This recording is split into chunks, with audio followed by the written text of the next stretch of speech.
Ndiyo. Sadaka gani ina nguvu kwenye kanisa? Ni zaka.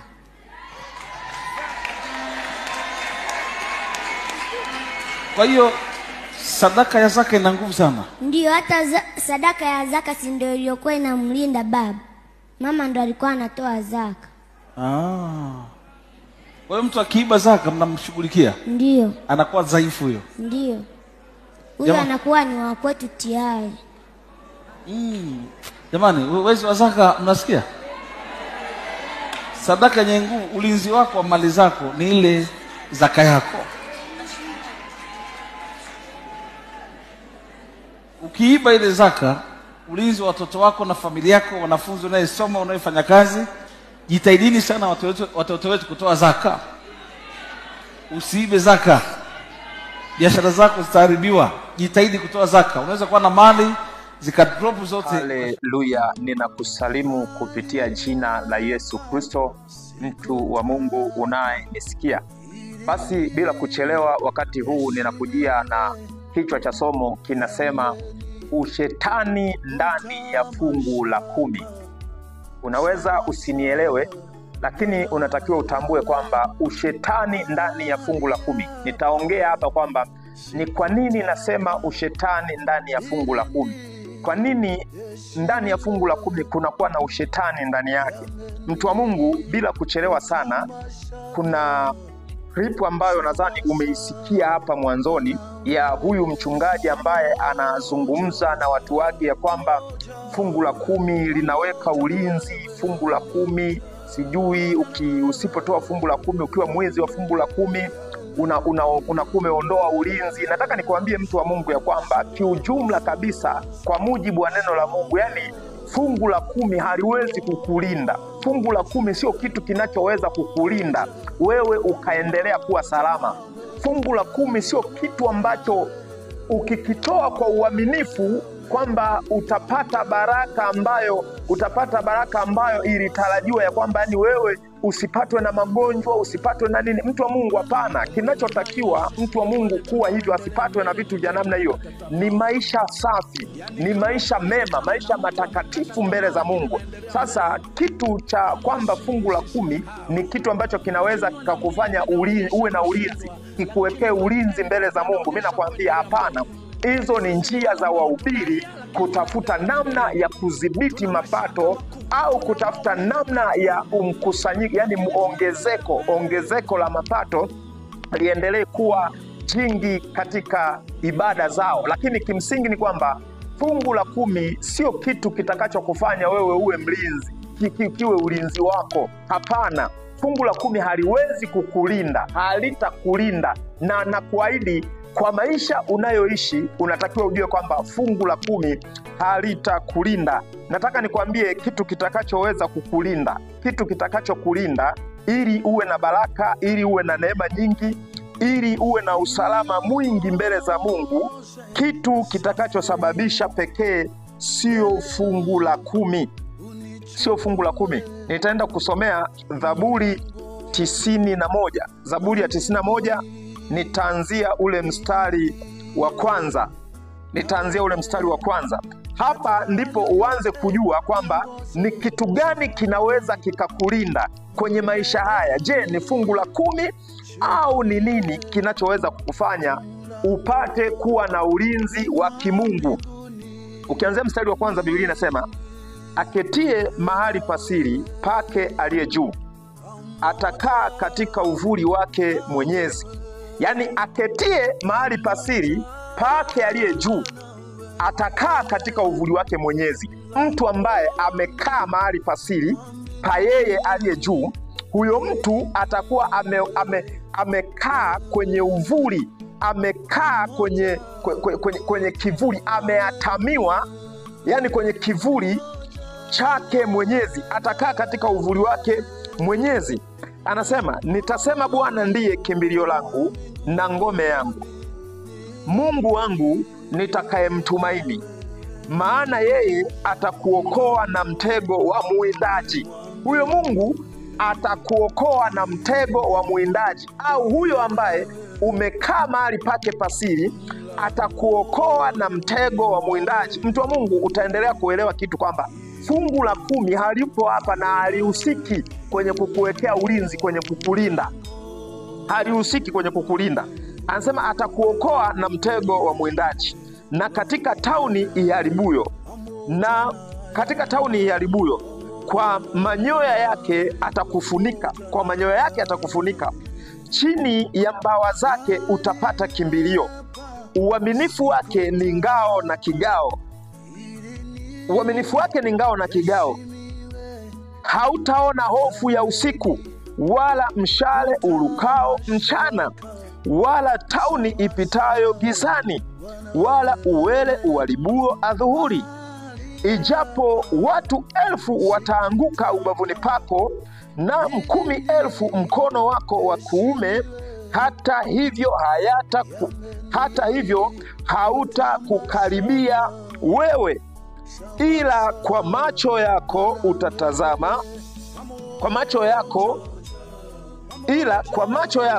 utatazama na kuona malipo ya wasio haki. Utatazama kwa macho yako, utaona malipo ya wasio haki, jinsi ambavyo wasio haki watakavyokuwa wakipigwa, wasio haki ambavyo watakuwa wakipatwa migonjwa ya ajabu ajabu, wasio haki ambavyo watakuwa wakiharibiwa maisha yao kwa namna nyingi kwa sababu ya maovu na madhambi mengi wanayoyatenda.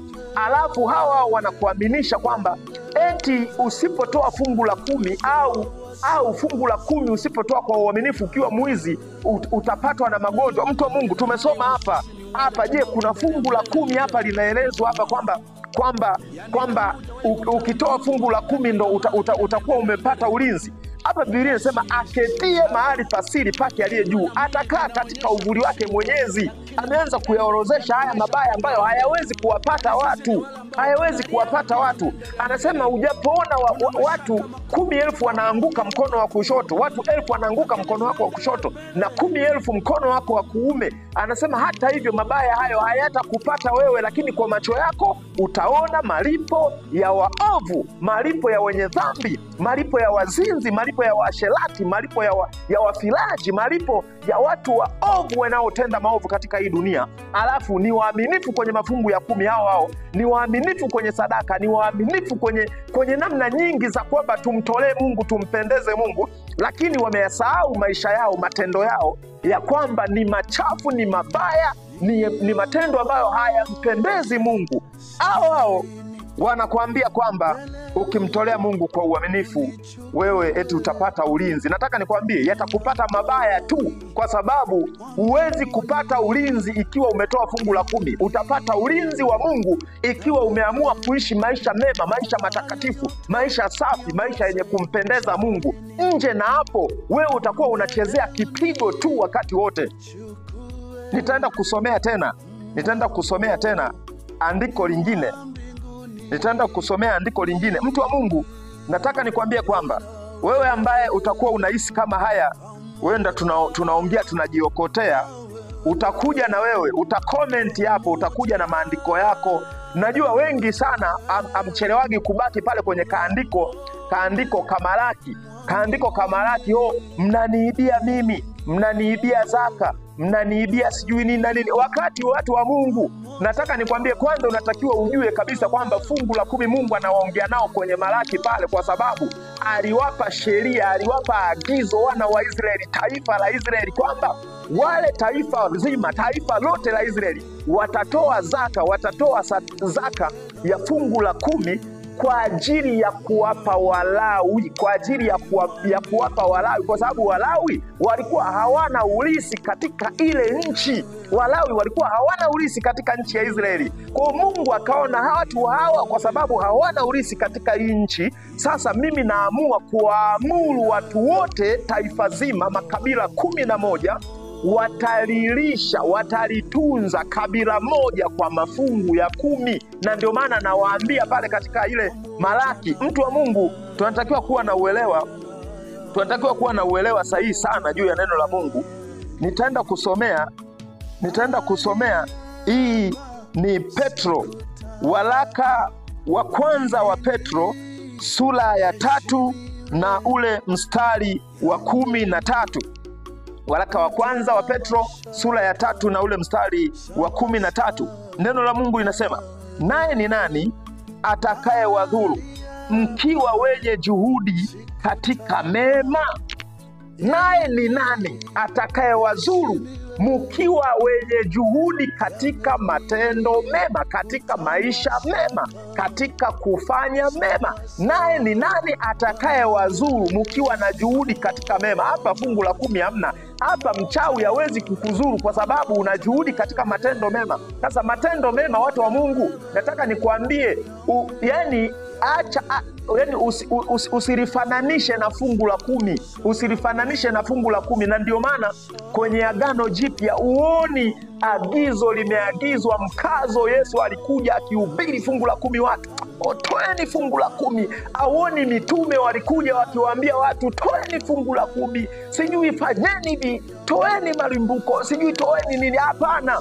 Biblia katika kitabu katika Agano Jipya, Biblia inasema apandaye haba atavuna haba, apandaye haba atavuna haba. Kimsingi siko hapa kwa ajili ya kukuambia kwamba usitoe fungu la 10, uache kutoa fungu la 10. Hapana, ila nimekuambia kama taito yangu inavyosema, ushetani ndani ya fungu la 10. Manake ndani ya fungu la 10, fungu la 10 lenyewe, hata watu wa Mungu, ingawa ilikuwa sio kitu kibaya kutoa, sio kitu kibaya kutoa, ingawa hata mtu asipotoa usimtishie dhambi, usimtishie dhambi. Hamna mahali Biblia inasema kwamba mtu haendi mbinguni kwa sababu, au haji kumuona Mungu kwa sababu hajatoa fungu la 10. Hicho kitu hakipo. Kwa mtu wa Mungu ukutakiwa kumtishia mtu.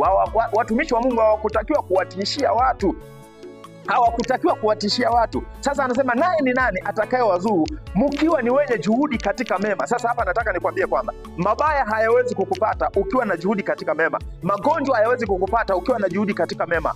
Tabu nyingi na namna nyingi za mateso na mateseko hayawezi kukupata ukiwa na juhudi katika mema. Hayo yatakayokupata au mateso ambayo yakupate kwa ajili ya kuieneza neno la Mungu. Yani hayo yakupate kwa ajili ya kupambana na wale wabaya wanaopinga Injili, wanaopinga wokovu. Mateso hayo yakupate kwa ajili hiyo, yakupate kwa ajili. Ila nje na hapo, nataka nikwambie hakuna. Vingine vyote ni vitisho, ni mbwembwe tu za wahubiri, ya kwamba ili mapato wawe wanakusanya maokoto kiasi cha kutosha. Na ninaenda kwa kukimbia hapa, nataka nikufungulie mahali pengine tena. Nataka nikusomee mahali pengine tena. Ni katika kitabu cha Mathayo Mtakatifu 23 na ule mstari wa 23. Biblia inasema, ole wenu waandishi na Mafarisayo wanafiki, kwa kuwa mnalipa zaka za mnanaa, binzari na jira, lakini mmeacha mambo makuu ya sheria. Ole wenu waandishi na Mafarisayo wanafiki, ambao mnalipa zaka, yani mnatoa fungu la 10, binzari, mnanaa, jira. Fungu la 10 ni waaminifu kweli kwenye fungu la 10, ila mmeacha mambo makuu ya sheria. Manake nini? Kumbe fungu la 10 hata alimo, hata kwenye mambo makuu ya sheria alimo. Na ndio maana hapa anasema mmeacha mambo makuu ya sheria. Manake fungu la 10 alimo hata kwenye mambo makuu ya sheria. Mmeacha mambo makuu ya sheria. Sasa anaendelea kusema, yani adili na rehema. Haya mambo yaliyoachwa sasa hapo, sikia sasa. Hayo ndo ulitakiwa uyashike sana, ili uwe na baraka, ili uwe na neema ya Mungu, ili uwe na ulinzi wa Mungu. Haya ndo unatakiwa uyashike sana kuliko kushika kutoa fungu la 10. Yaani adili na rehema na amani na imani, hayo imewapasa kuyafanya, wala yale mengine msiache. Hayo imepasa kuyafanya, wala yale mengine msifanye nini? Msiache. Sasa mambo makuu imewapasa kuyafanya, mambo makuu ya sheria. Hayo mengine ndiyo mnayafanya, lakini fanyeni zaidi yenye mambo ya adili. Shikeni zaidi haya, adili, rehema na imani. Shikeni zaidi haya. Sasa mnakuja fungu la 10. Mtu wa Mungu, kwa leo naishia hapa, lakini na imani twaweza kuja tena kwa wakati mwingine na kuendelea na kipindi hiki. Kumbuka ya kwamba ndani ya shetani ndani ya fungu la 10.